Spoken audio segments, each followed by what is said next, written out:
సంక్రాంతి సంబరాలు ఎలా ఉన్నాయి అప్పటికి ఇప్పటికి? ప్రజలకి ఒక 5 సంవత్సరాల చీకట్లో ఉన్నారు. ఒక స్వేచ్ఛ చాలా ఆనందంగా ఎన్డీఏ కూటమి రావడం మూలాన చంద్రబాబు నాయుడు గారి నాయకత్వాన్ని, కూటమి నాయకత్వాన్ని ఆహ్వానించారు ప్రజలు.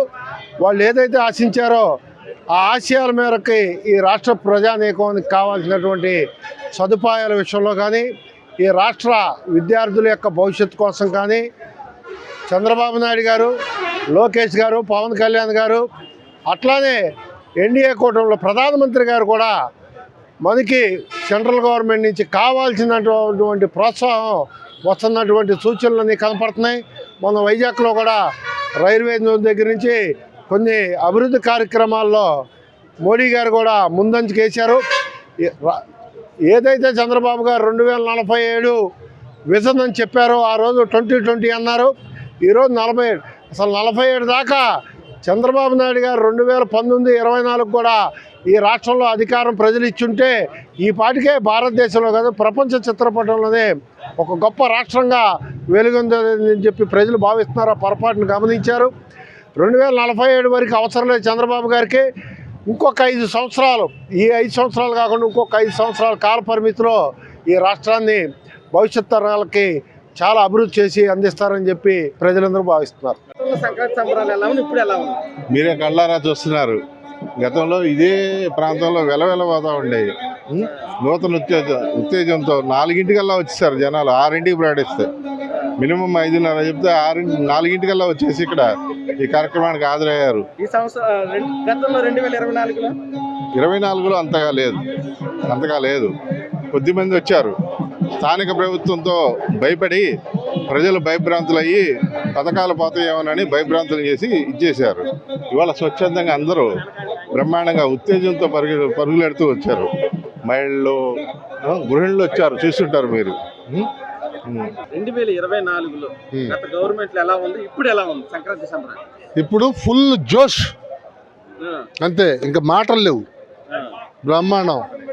ఇది 2019కి ముందు నుంచి 2014కి అంతకు ముందు కూడా వేసే ఆనవాయితీ బ్రహ్మాండంగా ఉండేది. 5 సంవత్సరాలు నిర్బంధంగా కనీసం మా ఆవరణలో కూడా భోగిమంట వేసుకుంటాక అనుమతి లేకుండా పోలీసుల కస్టడీలో నిర్బంధించిన రోజులు అవి చీకటి రోజులు.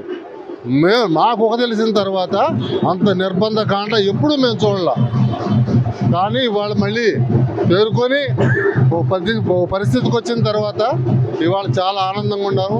మీరు అందరూ మమ్మల్ని అడగవసరం, జనాన్ని చూస్తే అర్థమవుతుంది. సంఖ్యలు తెంచుకున్న జనం ఇలాగా ఉన్నారనమాట. ఇప్పుడు 2025 వచ్చింది, గవర్నమెంట్ మారింది, ఎలా ఉంది?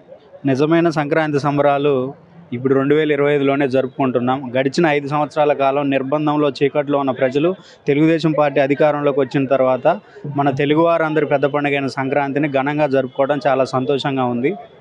ప్రభుత్వం కూడా చాలా సహాయ సహకారాలు అందిస్తుంది. ఈరోజు ఏర్పాట్లన్నీ కూడా మన బొమ్మసాని సంక్రాంతి అన్నప్పుడు గతంలోకి ఇప్పటికి అంటే జగన్మోహన్ రెడ్డి గారు గవర్నమెంట్లో, గత గవర్నమెంట్లో వచ్చినప్పుడు సంక్రాంతి సంబరాలు అంటే ఎలా ఉండేది? ఇప్పుడు వచ్చిన ఆ సంప్రదాయాలు ఇప్పుడు గతంలో ఉన్నాయా? గతంలో ఆ సంప్రదాయాలు ఏం లేవండి. గతంలో ఆ సాంప్రదాయాలన్నీ తొక్కిపట్టి ప్రజలెవరు కూడా సంతోషంగా లేకుండా, సంతోషంగా పండుగలు జరుపుకోకుండా వాళ్ళంతా చీకట్లో పాలించారు. ఇప్పుడు ఈ ప్రభుత్వం వచ్చిన తర్వాతనే ప్రజలందరూ నిర్బంధం నుంచి బయటికి వచ్చి విముక్తి కలిగినట్టుగా పండుగ సంబరాలు జరుపుకుంటున్నారు. రాష్ట్రంలో ఎలా ఉంది? రాష్ట్రంలో చంద్రబాబు నాయుడు గారు వచ్చిన తర్వాత రాష్ట్రాన్ని అభివృద్ధి పదంలో నడిపిస్తున్నారు. గతంలో ఏదైతే తప్పులు జరిగినాయో ఆ తప్పులన్నింటినీ సరిదిద్దుకుంటూ రాష్ట్రాన్ని ముందుకు తీసుకెళ్తూ 2047 విజన్తో యువతకు ఉపాధి అవకాశాలు కల్పిస్తూ పరిశ్రమల్ని ఎంకరేజ్ చేస్తూ వాళ్ళకందరికీ సహాయ సహకారం ఉంటున్నారు. ప్రభుత్వాన్ని ముందుకు నడిపిస్తున్నారు. అంటే 2047 అంటే ఇదంతా పెద్ద బూటకం అది ఇదని వైసీపీలు మాట్లాడుతున్నారు.